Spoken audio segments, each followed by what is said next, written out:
बहुत समय पहले की बात है। सरयू नदी के किनारे अयोध्या नाम का एक सुंदर राज्य था।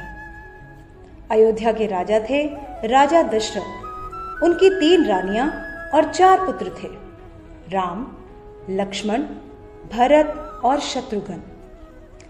जब राजा दशरथ ने राम को राजा बनाने की घोषणा की तब सभी लोग बहुत खुश हुए, लेकिन रानी कैकेयी खुश नहीं थी।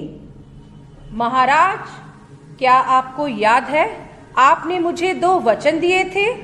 आज उन वचनों को पूरा करने का समय आ गया है।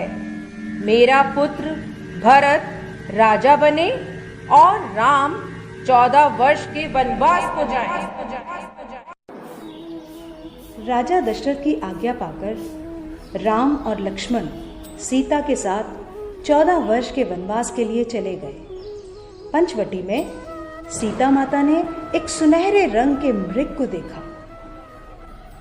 रंग सुनहरा मृग अति सुंदर, सीता मन को भाए, कोई जाए इस मृग को अति शीघ्र ले आए। सीता माता की इस बात को सुनकर श्री राम मृग की खोज में जंगल की ओर निकल गए। बहुत देर हो गई, प्रभु राम अभी तक लौटे नहीं। लक्ष्मण, लक्ष्मण, हे सीते, हे सीते। लक्ष्मण, लक्ष्मण देखो, प्रभु तुम्हें अपनी सहायता के लिए पुकार रहे हैं। हे माते, ये मुझे किसी मायावी शक्ति का कार्य लग रहा है। आप चिंतित ना हो, भैया जल्दी घर लौट आएंगे। नहीं लक्ष्मण, मेरी आज्ञा का पालन करो। जाओ, प्रभु को तुम्हारी सहायता की आवश्यकता है। ठीक है माते, किंतु आप इस लक्ष्मण रेखा को पार नहीं करना।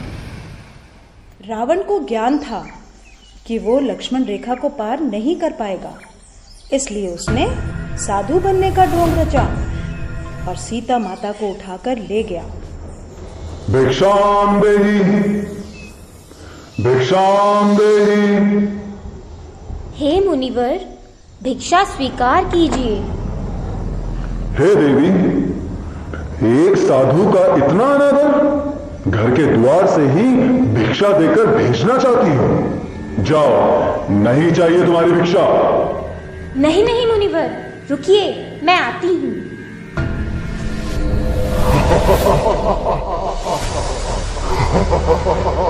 बचाओ, बचाओ, बचाओ, भैया लक्ष्मण, प्रभु राम, बचाओ, बचाओ, हे नाथ, मुझे बचाओ।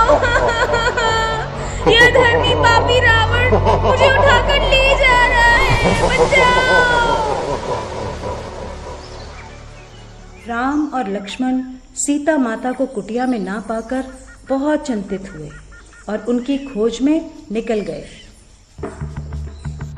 श्री राम, लक्ष्मण और हनुमान ने लंका पर चढ़ाई कर दी और राम और रावण का युद्ध हुआ, जिसमें श्री राम विजयी हुए।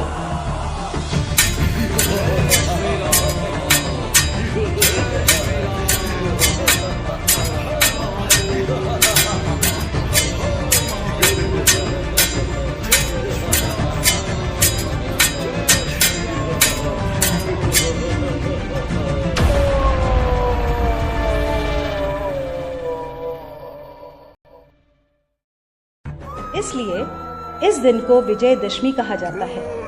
यह त्योहार बुराई पर अच्छाई की जीत का प्रतीक माना जाता है।